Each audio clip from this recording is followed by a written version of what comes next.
Hola, ¿qué tal amigos? Bienvenidos a nuestro estilo de vida familiar. Yo soy Miji Velázquez. Como padres, la seguridad y el bienestar de nuestros hijos debe ser nuestra principal prioridad. Entiendo que algunas veces nos dejamos atrapar por cotidianidades, responsabilidades, problemas que se nos presentan, pero tenemos que priorizar las necesidades de nuestros hijos y validar sus experiencias, especialmente cuando los niños comparten algo tan grave como que han sido víctimas de abuso verbal, físico, sexual, psicológico o víctimas de acoso. En este episodio voy a enfatizar que es vital responder a nuestros hijos con convicción, apoyo y acción para garantizar su seguridad y bienestar como niños y una adultez sana.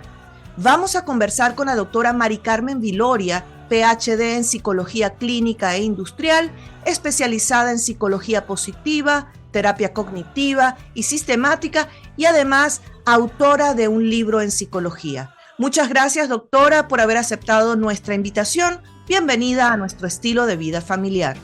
Gracias a ti por invitarme.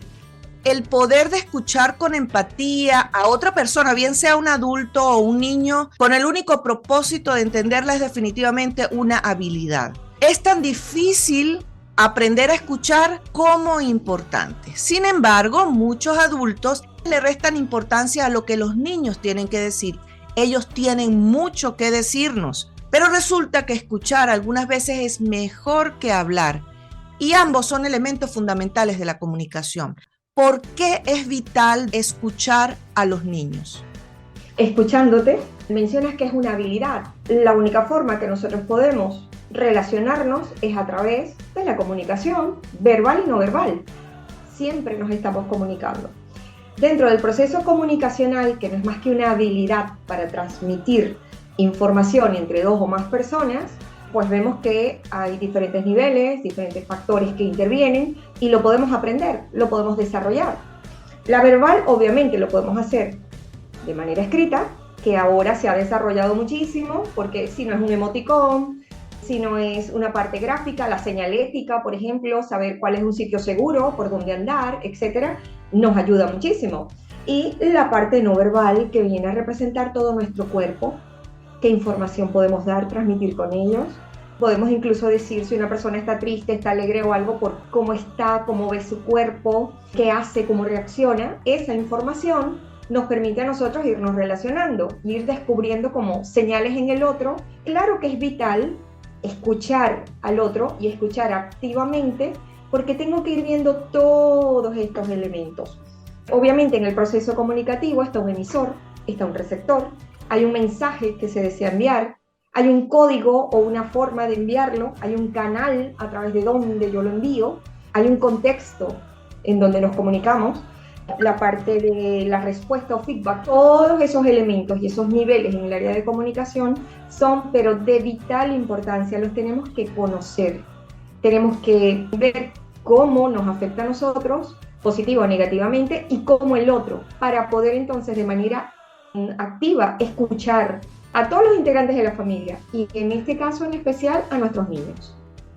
¿Qué beneficio tiene para el desarrollo emocional, social y cognitivo de los niños sentirse escuchado? Porque a mí como adulto me molesta muchísimo cuando no me escuchan.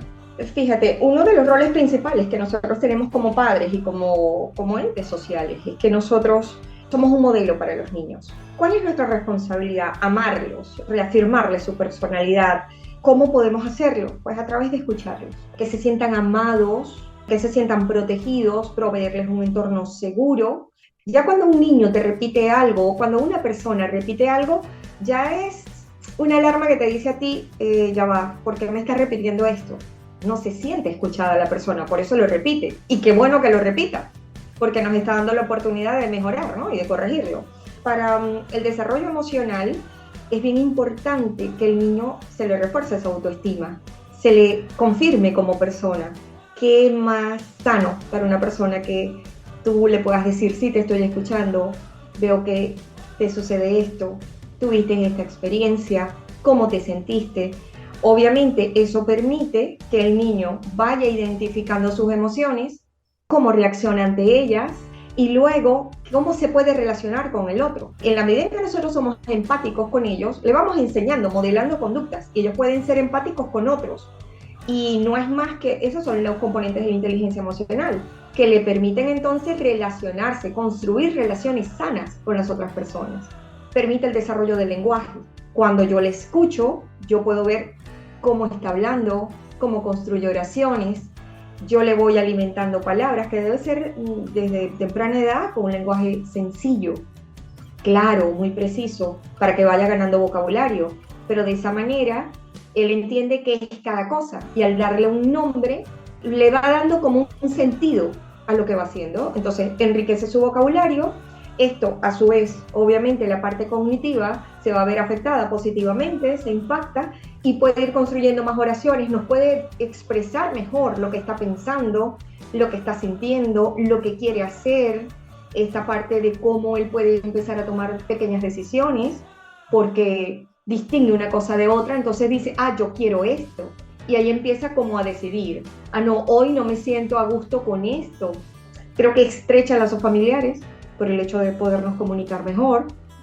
La parte que desarrolla la empatía permite desarrollar otros valores en cuanto a la compasión, a la unión, cordialidad, la amabilidad, que desde niños creo que es fundamental irles instaurando todos estos valores a ellos. Pienso que se desarrolla toda la parte psicológica en general, permite mayor integración social, incluso se llegan a reconocer los límites, los deberes, las normas, y esto permite que el niño se pueda ir adaptando mejor en la sociedad. Al tú poder hablar con ellos, esto es lo que se puede hacer, esto no, en casa. Por ejemplo, esta es la hora de dormir, genera muchísimo beneficio a ellos, porque ellos te pueden decir, es que hoy quiero dormir más tarde, o hoy no tengo sueño, quiero comer, y esas cosas sencillas permiten a él validarse como persona. A veces no funcionamos como con un horario estricto, pero las pautas nos ayudan. Irnos integrando, nosotros como familia, pero también permitiendo que eso desarrolle a nivel social sus conductas adaptativas. Hay familias que no le dan la importancia a lo que el niño tiene que decir. Vale más para algunas familias o algunas culturas el regañar o el llamar la atención por distintas razones que los han formado a ellos a criar a sus hijos de esta manera, que esa es la mejor forma. Sin embargo, las nuevas tendencias indican que uno debe explicar al niño por qué debe dormir a esa hora. Conversar con ese niño, yo voy a escuchar por qué ese niño no quiere dormir y vamos entre los dos a trabajar esa razón que lo está impulsando a él a no querer dormir. Vamos a ayudarlo para que cree el hábito de dormir a las 9 de la noche, supongamos, porque hay que ayudarlos a reforzar hábitos, pero no con regaños y con exigencias, y muchas veces llegan al maltrato físico, la correa, la palmada. Decías algo muy importante cuando hablabas de la comunicación y sus componentes, el lenguaje verbal y el lenguaje no verbal. El niño que está comunicando, el padre que está escuchando, no solamente está escuchando lo que el niño está diciendo con sus palabras, sino que también está escuchando lo que el niño está gesticulando, cómo el niño está moviendo sus manitos, mirando. Vamos a aprender a escuchar ese lenguaje gestual de nuestros hijos. Lo que acabas de explicar es que todo está envuelto. Si no los escuchamos, le hacemos un daño tremendo. También decías que debemos crear un lugar, un entorno seguro para que ellos se sientan cómodos en venir a nosotros, en venir a sus padres y conversar. ¿Cómo podemos hacer para crearles ese ambiente seguro a nuestros hijos? Pues fíjate, tú decías algo allí como que en algún momento una palmada o algo, justamente para evitar todo eso, con lo cual no puedo estar de acuerdo, es necesario comunicarnos, es necesario escucharlo. Porque, ¿qué sucede cuando tú no tienes sueño? ¿Qué sucede cuando tú no tienes hambre? Cuando no te gusta algo. ¿Quién te obliga a ti ya como adulto a comértelo? Nadie. ¿Por qué tenemos que obligar a los niños con eso? Correcto. Claro, hay pautas, hay normas. Sin embargo, esa es la parte de nuestra flexibilidad como adultos, cómo nosotros podemos entender a nuestro hijo y ver entonces de qué manera puede ser mejor para él poder ir haciendo todas estas cosas. Si yo lo hago conmigo o yo simplemente tengo hábitos sanos o saludables que se convierten en bienestar, y que el niño pueda modelar, es más fácil. El niño puede copiar todo de nosotros. Somos su luz, somos sus estrellas, sus referentes. Si nosotros lo hacemos, es más fácil que ellos lo hagan. Queremos una sociedad sana. Vamos a construirla. Está en nuestras manos. Entonces, ¿qué podemos hacer para generar un entorno seguro? Los niños deben dormir, pues vamos a ponerle límites, pero si el niño en este momento no quiere dormir, ese es el momento de encuentro con él, de tu dedicación como padre. Vas a su cuarto, le lees su cuento, lo aseas según la rutina que tengan de higiene del sueño, y es tu tiempo con él. Olvídate del celular, olvídate de la computadora, olvídate del trabajo, de atender que te llaman o lo que sea. Ese es el momento de empezar a hablar con él. ¿Qué hiciste hoy que no tienes sueño? En la medida en que tú estás charlando con él o creando ese encuentro padre-hijo, vas a generar un entorno psicológico y emocional de mayor estabilidad, de mayor bienestar. Dentro de las funciones de la comunicación, que son muchas, nosotros podemos informar a nuestros niños. Por ejemplo, ¿qué fue lo que más te gustó de eso? ¿Qué te gustaría hacer que no hiciste hoy? Simplemente informarnos, ¿no? Que sea mutuo, que él te lo diga, que tú le puedas comentar, que haya esa fluidez. Luego la parte formativa, donde tú le puedas enseñar a él, mira, pero si duermes más horas, o si comes estos alimentos vas a ser más fuerte, esto te ayuda para la vista, por ejemplo, la zanahoria. Empezar como en ese juego, con ese lenguaje del niño sencillo, irle cultivando a él todos esos hábitos. El otro es, por ejemplo, la función persuasiva. Esto no quiere decir que tú vas como a engañar al niño, a convencerlo, no, pero es que de alguna manera la persuasión a través del modelaje, como ya te lo dije, es fundamental. Si el niño te ve a ti que comes sano, pues es más fácil que él coma sano. La parte expresiva, que tiene que ver un poco con la parte subjetiva, es que nosotros expresemos nuestras emociones y tú decirle, sí, la verdad es que yo tampoco hoy tengo sueño, la verdad es que no me gustaría ir a trabajar y a ti tampoco al colegio, pero bueno, tenemos que ir. Ese tipo de cosas que dentro del pensamiento mágico del niño, dentro de esa naturalidad, esa espontaneidad que puede haber, de frescura, hacerle la vida a los niños más fascinante, pienso yo, más mágica. Luego está la parte de integración social, obviamente, que yo pienso que el hecho de generarles un entorno seguro es también ver dónde vamos, con quién estamos. Si el niño te dice que no quiere estar allí, es una señal de alarma. No es malcriadez, es que algo pasa, porque el niño no debe quedarse, porque tienes que dejar el niño allí, porque no puede estar contigo. ¿A dónde vas que no lo puedes llevar? ¿Qué tan obligado estás a dejarlo allí? O en un momento dado, hacer caso a esa señal que te está dando que no quiere estar con X persona. Esto obviamente va a depender también de cómo nos trataron a nosotros y de qué tanto hemos sanado nosotros esas relaciones. Si a ti te dieron nalgadas, te dieron tal, no tenemos por qué justificar darle nalgadas al niño hoy en día. O sea, hay tantas formas de aprender que esa no es la necesaria, ¿no? No tenemos que aprender a través del dolor, podemos aprender de otras formas. El hecho de permitirnos ese tiempo en familia es lo que va a generar ese entorno seguro para el niño. Y en esa comunicación activa con los hijos, muchas veces incluso podemos decir con sobrinos, con nietos, puede ocurrir que el niño comparte alguna experiencia fuerte de abuso, de acoso. ¿Cómo podemos responder a un niño de manera que los ayude a sentirse seguros y apoyados? ¿Cuál debe ser nuestra respuesta ante tal situación? Dentro de lo que acabo de señalar, o sea, hay como tres grandes cosas. Y una es que es reconocer las señales. Por ejemplo, ¿por qué ya no quiere estar con esos amigos? ¿Okay? O sea, ¿cuáles son sus amistades? ¿Y por qué te dice en un momento dado, no quiero? O de repente le da un dolor de estómago, o le duele la cabeza, o no quiere salir. O sea, algo está pasando. Entonces hay que conocerlos, o sea, hay que ver con quién está. Que pudiera sonar controlador, es que es un niño.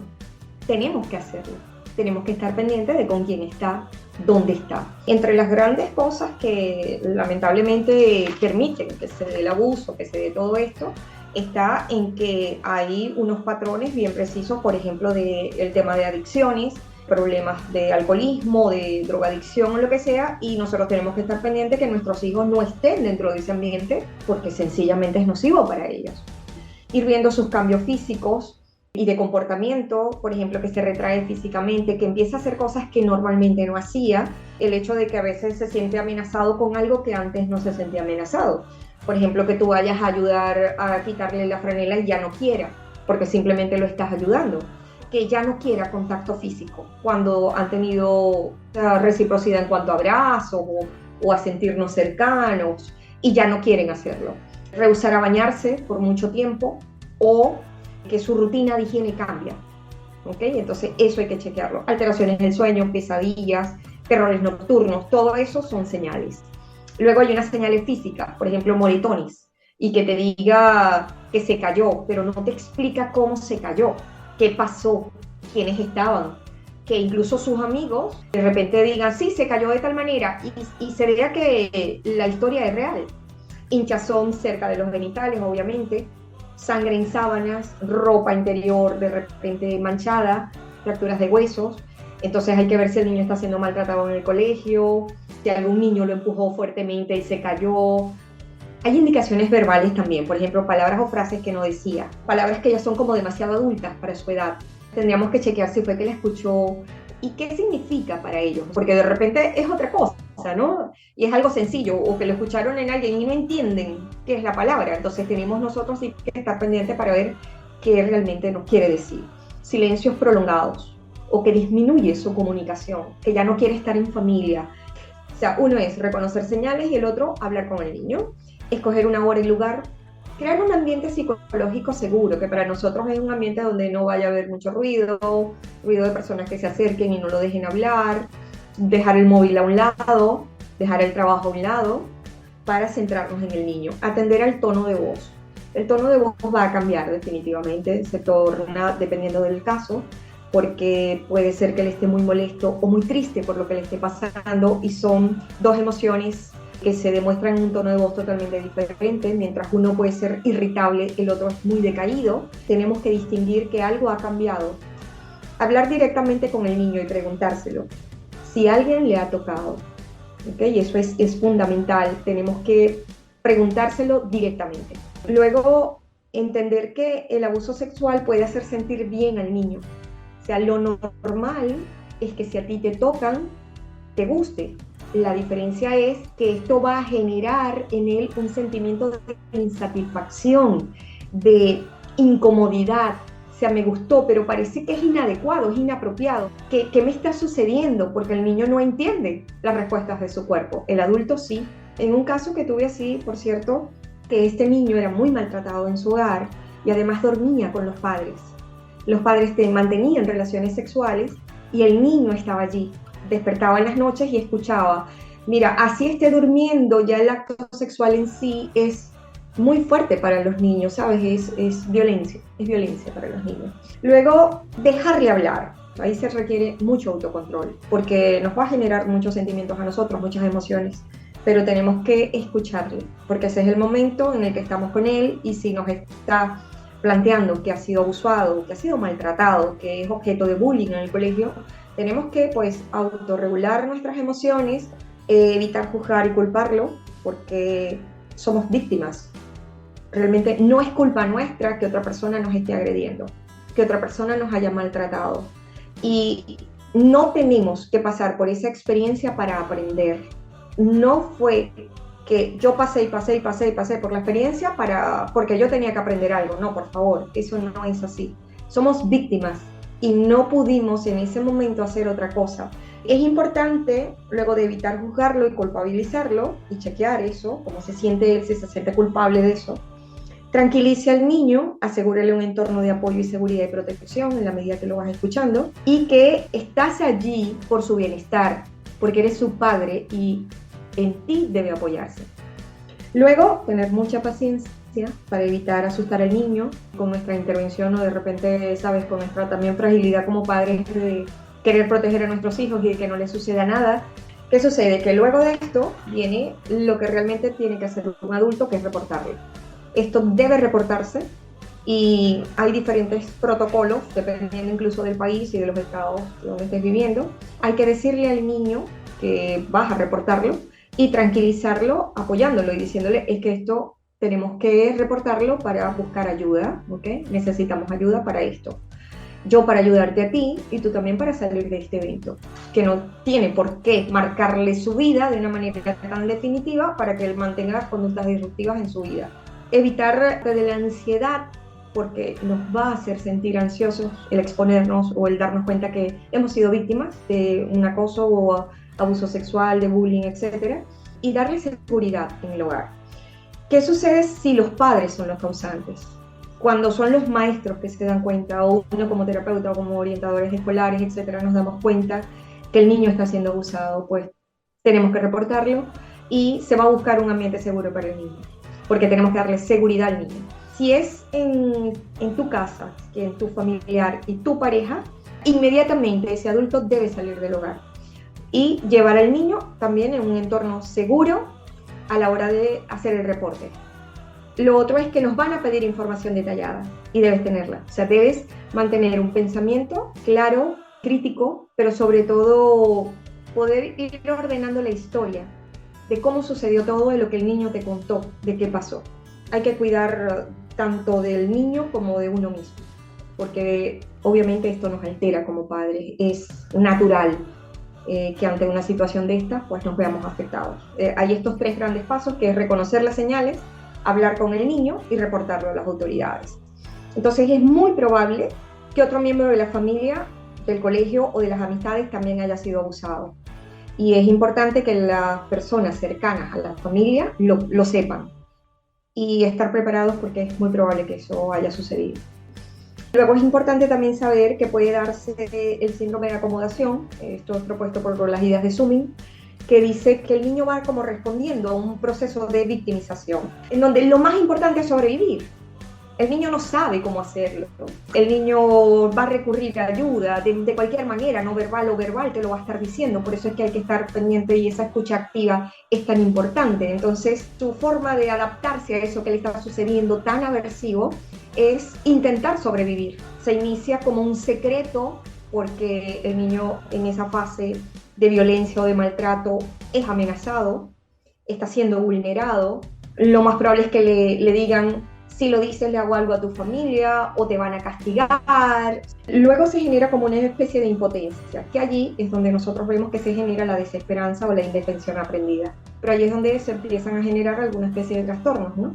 La depresión, trastornos de ansiedad y luego todo, obviamente, el efecto postraumático de todo esto, ¿no? Luego, dentro del síndrome se da la parte de atrapamiento y acomodación y la divulgación tardía. De repente esto pasa por años y no lo sabemos. Y de repente surge con un hecho muy violento del niño que reacciona y pues puede suceder cualquier cosa cuando es de manera tardía. A veces es cuando alguien más habla, entonces se atreven los demás, o sea, bueno, es una cantidad de cosas. Es fundamental creerle al niño. Es fundamental creer lo que te está diciendo, así sea tu papá, tío, primo, hermano, la madre, cualquier persona cercana, muy, muy cercana a la familia, algún amigo de la familia. Hay que creerle a la víctima, hay que creer lo que el niño te está diciendo. Lamentablemente las estadísticas nos dicen que la mayoría de estos hechos ocurren dentro de los núcleos familiares.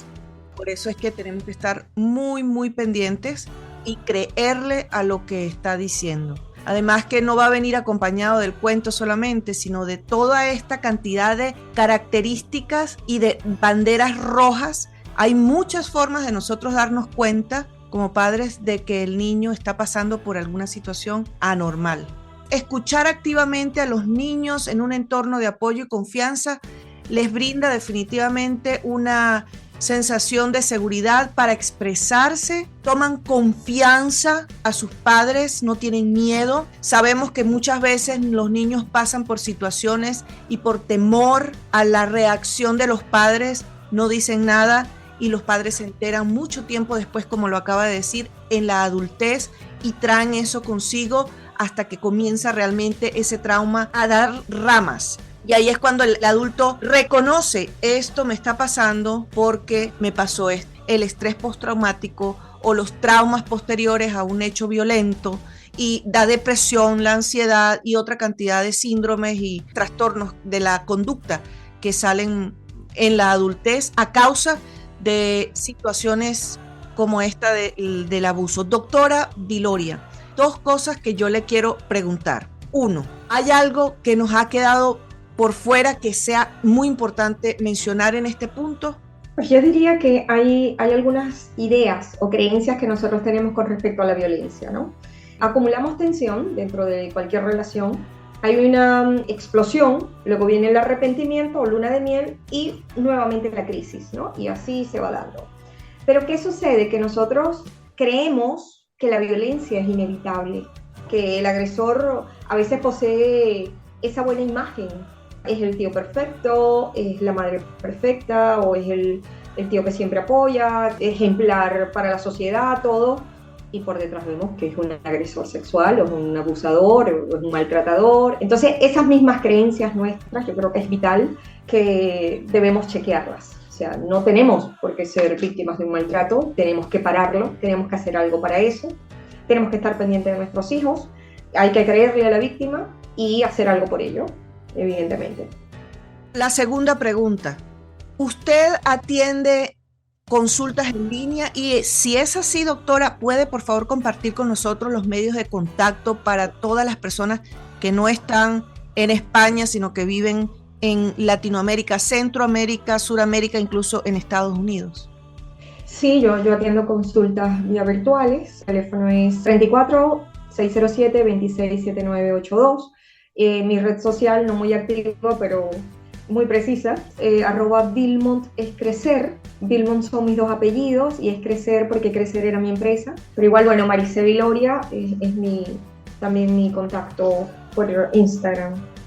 Muchísimas gracias, doctora Mari Carmen Viloria, por acompañarnos a desarrollar este tema tan importante para nuestras familias, para nuestras comunidades, para nuestros países. Si ustedes tienen algo que preguntarle a la doctora Viloria, quieren una consulta en línea, no duden en contactarla. Es una persona con una amplia experiencia en este tema, en el tema de la violencia contra la mujer. La vamos a tener para hablar sobre la violencia de género y la violencia contra la mujer. Para resumir, escuchar activamente a los niños sin juzgarlos ni desestimarlos es esencial para su bienestar emocional y desarrollo de habilidades de comunicación y resolución de conflictos. Esto construye una relación de confianza y apoyo con los adultos. Permite a los niños expresar sus necesidades y sentimientos de manera saludable. Además, ellos desarrollan un pensamiento crítico y creativo. Estas habilidades son fundamentales para la vida y ayudan a nuestros hijos a ser mejores personas y, en consecuencia, mejores padres, mejores ciudadanos. Si usted tiene preguntas o inquietudes, no dude por favor en consultar a la doctora Mari Carmen Viloria para obtener la ayuda que necesita en este proceso de crianza de sus hijos. Si te gustó este episodio, compártelo con tus familiares y amigos. Suscríbete a cualquiera de las plataformas donde escuchas tus podcasts y síguenos en nuestras redes sociales. Haciendo esto, nos ayudas a crecer. Yo soy Miji Velázquez. Nos encontramos en un próximo episodio de nuestro estilo de vida familiar. Un lugar en la red para hablar de matrimonio, familia y estilo de vida. Chao, chao.